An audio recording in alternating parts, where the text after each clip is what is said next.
नमस्कार, घटना चक्र में आपका बहुत बहुत स्वागत है। मैं हूं अंजर। सिलसिले को आगे बढ़ा है, लेकिन सबसे पहले देखते हैं आज क्या है एजेंडा। बिहार के आरा में रणवीर सेना के मुखिया का अंत, 40 गोलियां मारकर सरेआम उतारा मौत के घाट। बीजेपी में गहराई अस्तित्व की लड़ाई, अडवाणी के ब्लॉक के बाद कमल संदेश का भी पार्टी नेतृत्व पर प्रहार। तो आज के एजेंडे में दो अहम मुद्दे, लेकिन सबसे पहले बात करेंगे रणवीर सेना के जो संस्थापक मुखिया यानी ब्रह्मेश्वर सिंह उर्फ मुखिया के नाम से जाना जाता था ये व्यक्ति, लेकिन अब इसकी हत्या कर दी गई, जिसके बाद बिहार में तनाव का माहौल है। यह भी कहा जा रहा है कि आने वाले दिनों में शायद जिस तरह से एक बदले के तौर पर यह हत्या हुई है, बदले का एक दौर फिर से शुरू हो सकता है। इस पर बातचीत करें, लेकिन उससे पहले हम आपको दिखाते हैं यह खास रिपोर्ट। रणवीर सेना के पूर्व चीफ ब्रह्मेश्वर मुखिया की हुई हत्या ने बिहार में भूचाल ला दिया है। शुक्रवार सुबह से जैसे खबर आई मुखिया की हत्या कर दी गई है, उसके बाद से आरा और उसके आसपास के क्षेत्र में समर्थकों ने जमकर हंगामा काटा। कई सरकारी बिल्डिंगों और गाड़ियों को आग के हवाले कर दिया गया। समर्थकों ने पहले ब्रह्मेश्वर सिंह मुखिया की लाश को नहीं ले जाने दिया, पुलिस पर पथराव कर दिया और यहां तक कि सूबे के डीजीपी तक से धक्का मुक्की कर दी। हालात को काबू में करने के लिए कर्फ्यू तक लगाना पड़ गया। दरअसल 90 के दशक में ब्रह्मेश्वर सिंह मुखिया का नाम सुर्खियों में आया था, जब उन्होंने रणवीर सेना का गठन किया था और उस दौरान रणवीर सेना पर कई नरसंहारों का आरोप लगा था। ब्रह्मेश्वर सिंह बिहार में नक्सली संगठनों और बड़े किसानों के बीच हुए खूनी संघर्षों में अहम किरदार थे। रणवीर सेना और नक्सलियों के बीच कई नरसंहार हुए, जिसमें लक्ष्मणपुर बाथे नरसंहार सबसे बड़ा था, जिसमें ऊंची जाति के 37 लोगों की हत्या के बदले 58 दलितों की हत्या कर दी गई थी, जिसमें मुखिया को मुख्य आरोपी माना गया था। लेकिन अदालत से मुखिया को बरी कर दिया गया और मुखिया ने किसान मोर्चा के नाम से नया संगठन बनाया था। मुखिया की हत्या के बाद एक बार फिर बिहार में जाति संघर्ष बढ़ने के आसार बढ़ गए हैं। इसी बीच मुखिया की हत्या पर राजनीति भी तेज हो गई है।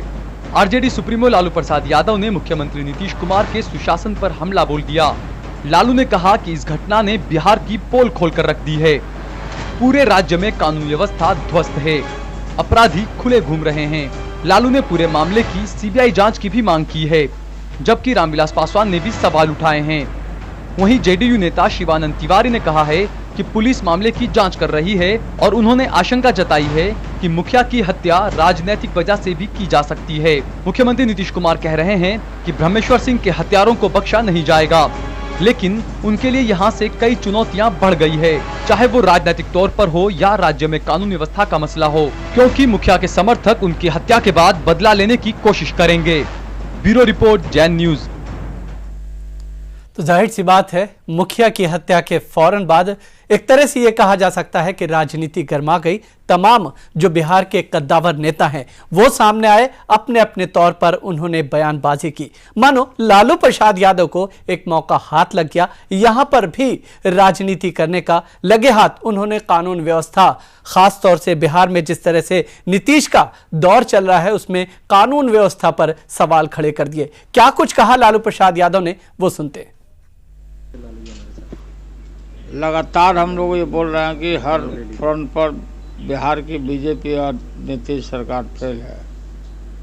विधि व्यवस्था नाम की कोई चीज़ न रह गई है। अपहरण, लूट, मार काट, मर्डर, व्यवसायियों का मर्डर से लेकर इसका जदयू का एमएलए कई एक जगह नाम उजागर हुआ है कि लोगों की हत्या किया है। कई एक जगह पर, जैसे सिवान में, हथुआ में आरोपित रहे मुखिया जी भी, ब्रह्मेश्वर जी।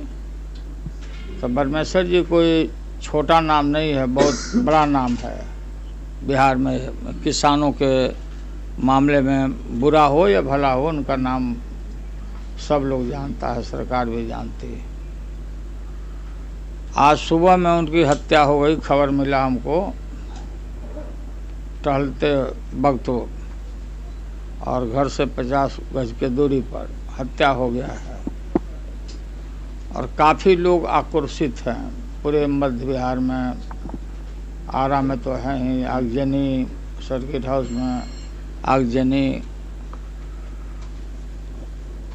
ये सब घटना घट रही है वहाँ पर। डेड बॉडी को लोग उठाने नहीं दे रहे हैं, शायद मुख्यमंत्री को बुलाना चाहते हैं कि आके देखें हालात क्या हालत है। एसपी भी वहाँ शायद गए थे, उनको भी लोगों ने वहाँ से विदा कर दिया कि कोई प्रोटेक्शन में फेल है, पुलिस व्यवस्था चरमरा गया है। तो कौन हत्या किया नहीं हत्या किया इसकी बारीकी से बिहार सरकार नहीं सीबीआई जांच कर दे इसको बहुत जल्दी। तो लालू यादव ने मुखिया की हत्या पूरे मामले की सीबीआई जांच की यहां पर मांग की है, लेकिन जेडीयू नेता शिवानंद तिवारी ने इस पूरे मामले पर क्या कुछ कहा वो सुनते हैं। जो लोग उनकी हत्या करना चाहते थे उनको मालूम था उनके दिनचर्या के बारे में, और लोग इंतजार कर रहे थे जैसे वो आए उनको मारा। एकदम पेशेवर तरीका से उनकी हत्या हुई है, जो जानकारी हमको मिली। अब ये एक दुर्भाग्यपूर्ण घटना है। इस तरह की घटना से सरकार के प्रतिष्ठा को भी आघात पहुंचता है। तो हम ये मानते हैं कि हमारी सरकार के लिए एक चुनौती है, लेकिन किसने ये हत्या किया, उसका मकसद क्या था, ये पता लगाना पुलिस का काम है। और इस मुद्दे पर हमारे साथ बातचीत करने के लिए दो वरिष्ठ पत्रकार मौजूद हैं। पुष्पेंद्र कुलश्रेष्ठ वरिष्ठ पत्रकार, वो हमारे साथ हैं, हम उनका बहुत बहुत स्वागत करते हैं। इसके अलावा हमारे दूसरे खास मेहमान दिलीप के सिंह वरिष्ठ पत्रकार हैं, वो हमारे साथ हैं, हम उनका भी बहुत बहुत स्वागत करते हैं। दिलीप जी, सबसे पहले देखा जाए, जाहिर सी बात है रणवीर सेना के संस्थापक थे, हत्या कर दी गई, लेकिन जिस तरह से ये इस पूरे मामले पर अब राजनीति शुरू हो रही है, एक तरफ ये कहा जा रहा है कि राजनीतिक हत्या है, किस तरह के हालात और किस तरह से आप इसे देखेंगे? दो बातें हैं, ये हत्या किसने की और किस मकसद से किया है, इसकी जांच होनी चाहिए। जांच के बाद क्या निकल के आती है उस पर बेहतर होगा कि जांच क्या। लेकिन एक बात तो बहुत साफ है कि एक समय था बिहार में जबकि रणवीर नहीं, कई सारी सेनाएं, जाति आधारित सेनाएं वहां बनी हुई थी, और उनका कोई जो आधार बहुत बड़ा आधार नहीं होता था। उन जातियों से बाहर उनका कोई बहुत किसी का भी, वो चाहे नॉर्थ बिहार लिबरेशन आर्मी हो, और कम से कम नहीं भी तो मैं दर्जन भर से ज्यादा इस तरह की जातियां जो पे आधारित सेना का गठन हुआ था। और रणवीर सेना के की जब बात आती है, उसमें खास बात ये है कि जो नक्सल मूवमेंट वहां पे था, या नक्सल वहां पे जो हिंसा हो रही थी, या नक्सलियों की जो हिंसा, उससे कहीं ना कहीं जब उसमें जातीय विभाजन हुआ तो उस विभाजन का भी एक रिफ्लेक्शन था ये। तो वहां भी एक कहीं ना कहीं जो नक्सल मूवमेंट है बिहार में, उसमें देखेंगे कि उसमें जो ग्रुप्स हैं वो अलग अलग जातियों के कब्जे वाले ग्रुप हैं। और ये जो शुरुआती खबर आ रही है, जिस तरह से लोग बता रहे हैं, जो बहुत सारे कुछ दिन पहले जो रणवीर सेना के अंदरूनी जो लोग हैं, जो उनके अपने जो लोग हैं, उसी में आपसी मतभेद थे। तो मुझे नहीं लगता है कि ये कोई नहीं, रणवीर सेना के अंदर आपसी मतभेद, या फिर रणवीर सेना के, उन्होंने अभी किसान मोर्चा का उन्होंने ये किया था, और वो मोर्चा अपने आप में कम से कम कुछ काफी सारे सीटों पे, जो सेंट्रल बिहार के और नॉर्थ बिहार के और कई सारे इलाके में काफी सारे सीटों पे उस अगर 5,000 10,000 वोट भी अगर वो काट सकता था, तो कई ऐसे महाबली और प्रभावी लोग थे जो सीधा सीधा प्रभावित होते। तो मुझे लगता है कि एक तो ये बात है कि कहीं ना कहीं राजनीति से तो इनकार नहीं किया जा सकता है, और जिस तरह का उनकी पृष्ठभूमि रही है उसमें भी राजनीति से इनकार नहीं किया जा सकता है। मकसद बहुत साफ जांच के बाद हो सकता है कि किस मकसद से किया गया, लेकिन इसमें बहुत साफ बात है। लेकिन जो महत्वपूर्ण बात है कि लॉ एंड ऑर्डर की स्थिति एक सवाल है, दूसरा सवाल है क्या ये बदले की भावना से चीजें बढ़ेगी। मुझे लगता है कि जब ये बातें सामने आ रही हैं कि किन लोगों ने हत्या की है, और आप ये जानिए कि स्थानीय लोगों को ये चीजें मालूम होता है लगभग कि कौन लोग इसमें इन्वॉल्व हैं, तो मुझे लगता है उससे काफी फर्क पड़ेगा। और उससे जो ये जातीय संघर्ष का जो अनुमान और इस तरह की जो बातें की जा रही है, मुझे लगता है कि ये बहुत जल्दबाजी है। हाँ, इसका राजनीतिक फायदा क्या राजनीतिक दल जातीय आधार पे बांट के उठाना चाहेंगे, तो मुझे लगता है बहुत कम मौका राजनीतिक दलों में, राजनीतिक नेताओं, और खास करके बिहार की बात अगर करें, पूरे देश में ये बात है, तो बिहार के नेताओं की जो पूरी राजनीति है वो जातीय आधारित आधारित है जी। चाहे वो कोई भी दल है, वो जातीय आधार पे ही अपनी राजनीति वहां पे चलाती है, राजनीतिक दुकानदारी उनकी उसी पे चलती है। तो इसका फायदा उठाने की हर संभव कोशिश की जाएगी, इसमें दो राय नहीं है। चाहे वो लालू प्रसाद यादव जी की पार्टी हो, चाहे वो जेडीयू हो, चाहे कोई अन्य दल हो, इन सब की कहीं ना कहीं कोशिश ये जरूर करेंगे। लेकिन इसमें जो बड़ा सवाल है वो ये है कि लॉ एंड ऑर्डर की स्थिति किस तरह की है, और जो ये अंदर की जो कलह है, क्या उसका ये नतीजा है जांच का। पुष्पेंद्र, आपसे जानना चाहेंगे, पहले दिन हत्या के बाद जिस तरह के हालात देखने को मिले, बड़े पैमाने पर आगजनी हुई, दफ्तरों को जो है जलाया गया, यहां तक कि एक छात्रावास था वहां पर उसे आग के हवाले कर दिया गया, जो दलित छात्र वहां पर थे। क्या ये जो एक जातीयवादी संघर्ष जो होता है, ये किस तरफ इशारा कर रहा है?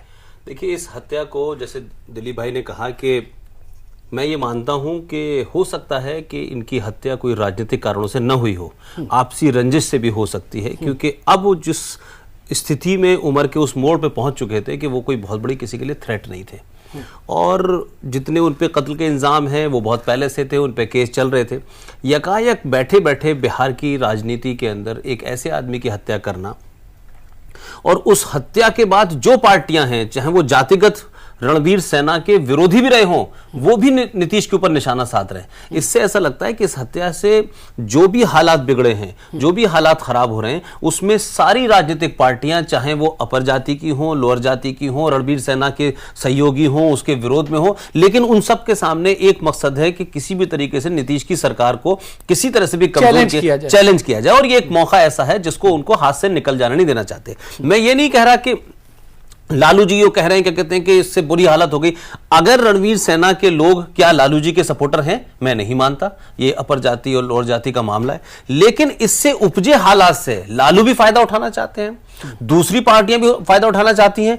इसमें जो सबसे इंपॉर्टेंट बात यह है कि ये जो हत्या हुई है, अगर नीतीश सरकार, देखिए ये कह देना कि लॉ एंड ऑर्डर की सिचुएशन, जब भी कोई बड़ी ऐसी घटना घटती है तो स्पॉन्टेनियस रिएक्शन को दुनिया की कोई सेना, कोई पुलिस नहीं रोकती, उसके समय लगता है उसको कंटेल करने के अंदर। और क्योंकि ये एक बड़ी इस टाइप की हत्या हुई है जिसमें जातिगत समीकरण बहुत इन्वॉल्व है, अगर किसी एक जगह गोली चल जाए, शूट एट साइड ऑर्डर हो जाए उस लॉ एंड ऑर्डर को बराबर करने के लिए, तो उससे स्पार्क और होगा। मैं समझता हूं कि जो इमीडिएट अपसर्ज था, इमीडिएट जो रिएक्शन था वो हो गया है, अब धीरे धीरे कर्टेल होगी बात को। नीतीश की जिम्मेदारी है। रणवीर सेना के जो लोग हैं उन्होंने साफ कहा है कि हम रणनीति बनाएंगे। नहीं, वो ठीक है। सवाल ये है कि रणनीति क्या बनाएंगे? अगर आपसी रंजिश से हुआ हो तो क्या रणनीति बनाएंगे? ये तो एक कहीं ना कहीं भड़काने वाली बात जो है, उसको कई लोग भड़काने का कोशिश करेंगे, उससे राजनीतिक फायदा उनको होगा।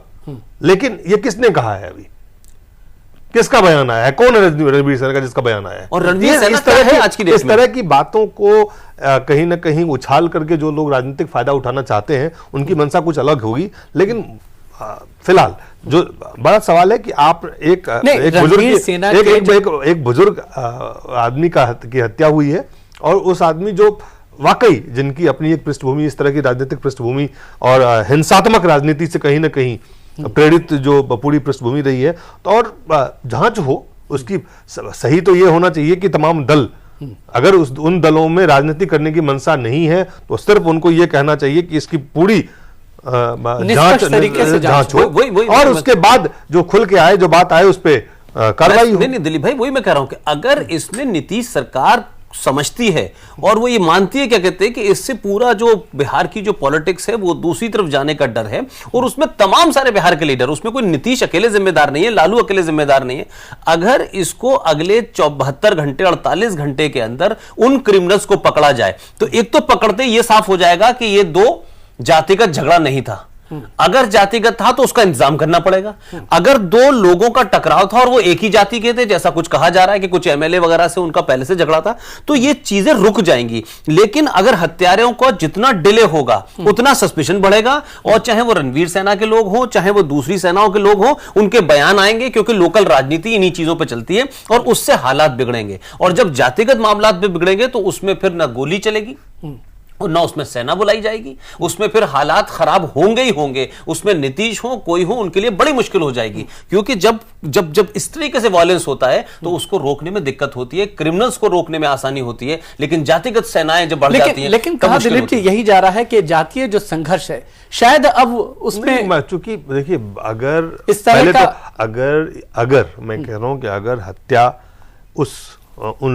ऐसे आधार पे हुई होती तब अलग बात है। अगर जो खबरें जो बातें आ रही है कि जो कलह है उस समाज के वो उसी जो जिस वर्ग को वो रिप्रेजेंट करते थे, जिस जाति को रिप्रेजेंट करते थे, अगर उनकी आंतरिक कलह से ये उपजा हुआ है तो फिर सामाजिक कलह कहाँ पे है, फिर सामाजिक हिंसा की बदले की भावना कहाँ पे है।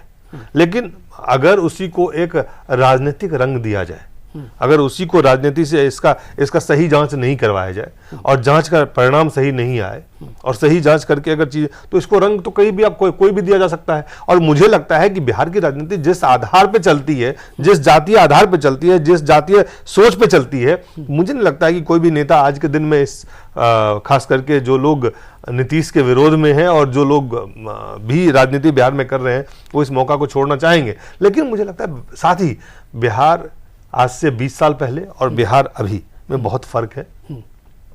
लेकिन जिस तरह की जातिवाद वो चीज आज भी है, नहीं है, लेकिन उसका स्वरूप भी बहुत बदल चुका है, उसकी सोच भी बहुत बदल चुकी है। और मुझे लगता है कि अब उसको रिवर्स करके आप 90 के दौर में ले जाके आप उस पर पॉलिटिक्स कर पाएंगे सिर्फ जात के आधार पे या एक या दो जात के आधार पे, मुझे लगता है ये बहुत मुश्किल काम है।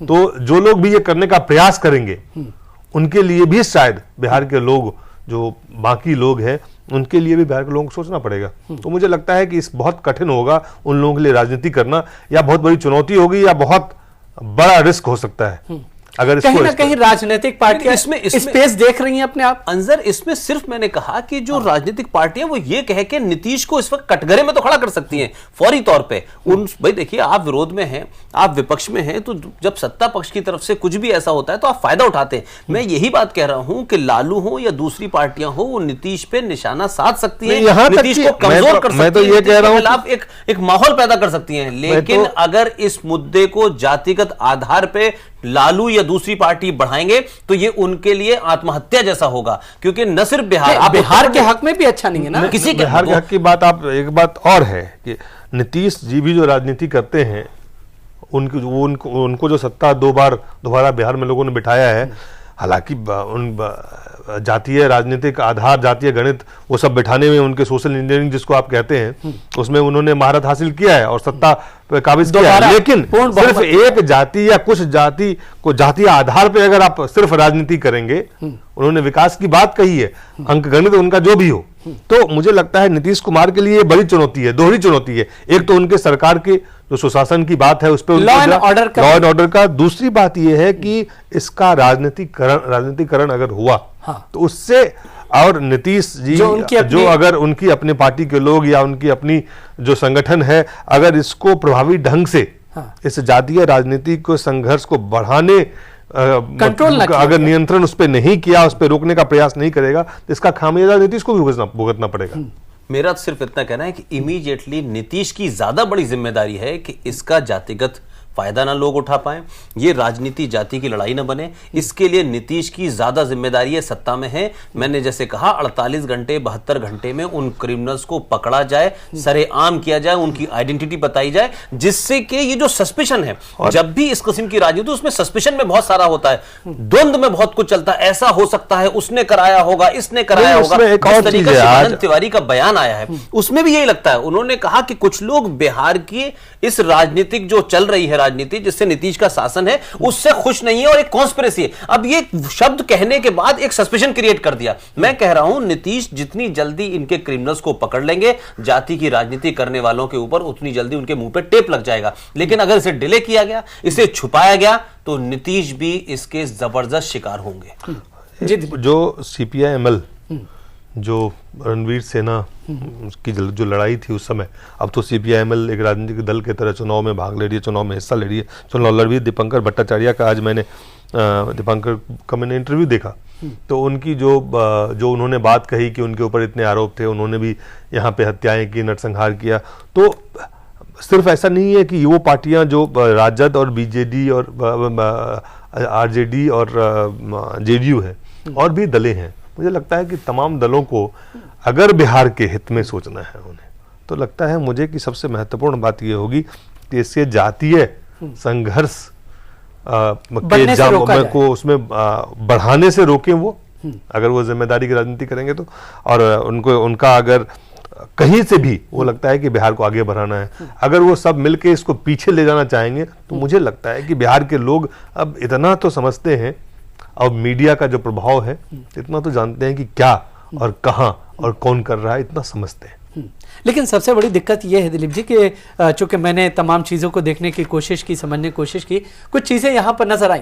जो इस जाति से जुड़े हुए लोग हैं वो कहीं ना कहीं इस पूरी हत्या को लेकर के ये कह रहे हैं कि किसी एक जो है बड़े, उनको पता नहीं है कि किसने हत्या की है। आज सबसे बड़ा चूंकि हत्या हुई है और किसी को पता नहीं है, जब तक जांच नहीं होते और जांच में जितना डिले होगा, अगर सही तरीके से जांच नहीं होगी तो इसका अगर वही कहा अभी सबसे बड़ी चुनौती बिहेवियर के तौर पर ये सेंटिमेंटल चीजों को हर जगह लोग उठाने का प्रयास करते हैं।